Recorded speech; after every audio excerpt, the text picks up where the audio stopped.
Welcome to Tech Leveler, I'm Lee, and in this super quick video I'm going to show you how to pin multiple locations on Google Maps. So first let's open up Google Maps, and let's say we want to come to this wildlife animal sanctuary here. So then you want to press directions, let's choose a second location. So we'll press choose location and we'll choose somewhere on the map.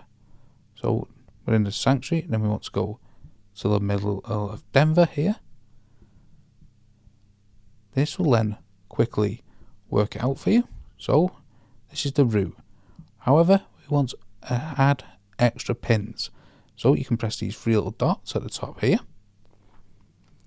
And then you can press add stop. Again, you can press into the add stop. We'll choose on the map. Now we want to stop maybe down here. It'll then work out for you. It'll tell you the quickest route to there, and you can just keep adding extra pins to your route.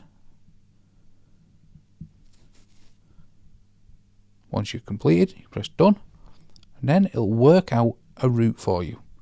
So that's how to pin multiple locations on Google Maps. Hope you found that video helpful. If you did, smash the like, smash the subscribe, and most of all, thanks ever so much for watching.